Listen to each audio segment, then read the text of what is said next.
Alright, so it's about 11:30 here in the PM Eastern Standard, New York time. And I'm just getting down to my watch list, but I want to get active with my video charts again because I think it's one of the better tools to learn.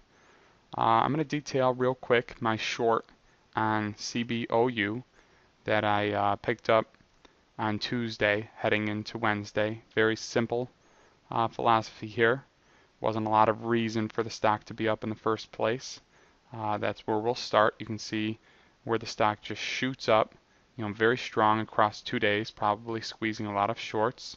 Again, not a lot of reason for the stock to be up, but momentum buyers and shorts covering pushes it all the way from, the mid 10 range up to about $13 a share. So a $3 move on a stock this size is pretty big and opens the door to short opportunity unless there's a really good reason for the stock to be up, which I wasn't able to find.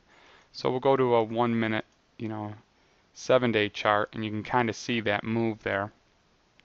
Stock is trending up, from 10 to 11, and then it consolidates through here and just really starts to squeeze shorts, in through the close, and then just continues on, into Monday's session.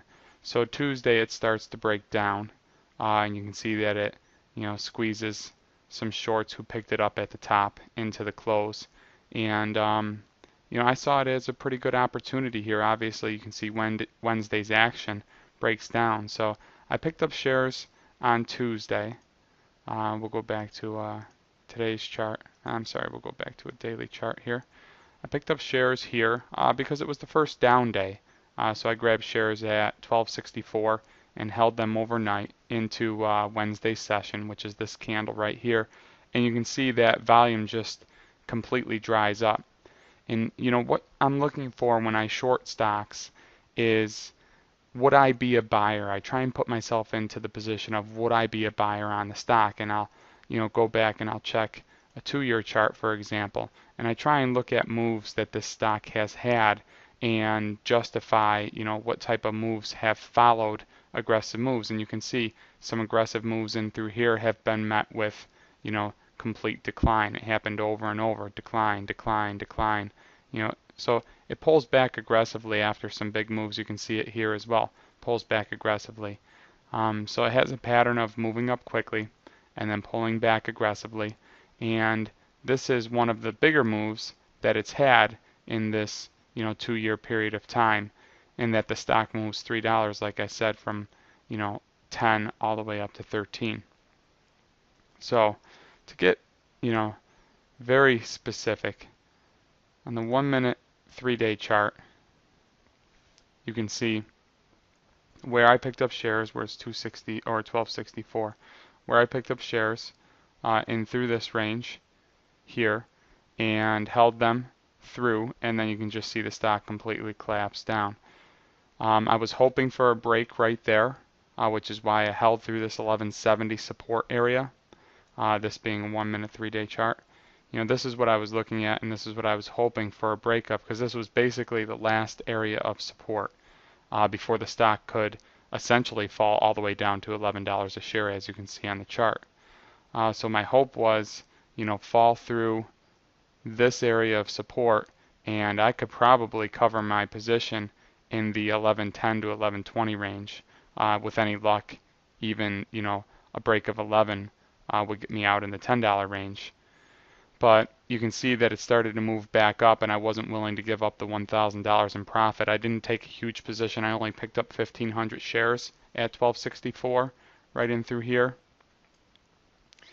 So this decline here only put me up about 1,000. I shouldn't say only. It's a nice profit, but I was certainly looking for more if it broke through here. The fact that it started to move up into the close, led me to believe that it could possibly squeeze into Thursday or Friday, or certainly just hover in this range for the next couple of days. And it wouldn't be a stock that I'd hold over the weekend anyways. I don't like to hold shorts into Friday.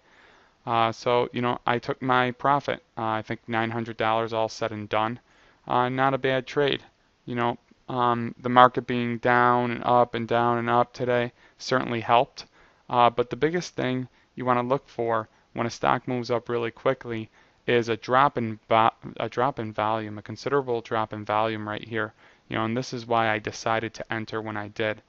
And when you get a stock move up on really strong volume and then it just dries up like this, there's nobody to support, the future of the stock's advance. And therefore, if there's no support, people who were holding in through here or people who bought in through here, they start to see their profit erode. There's no more momentum buyers, there's no more shorts covering, and it starts to sink and it just creates a little bit of a waterfall effect. So if you can time the spike properly, and again, what you're looking for is, a down day in volume. You're looking for, buyers to dry up. And the way you find that is not only by watching, the daily volume, but also asking yourself, it's common sense.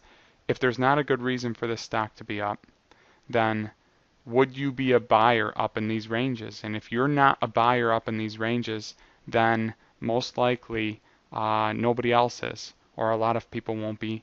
And if they're not, then there's a good chance that the stock is going to pull back. So you got to put yourself in the position of a buyer. Would you be a buyer? And if you're not a buyer up here, then other people aren't as well.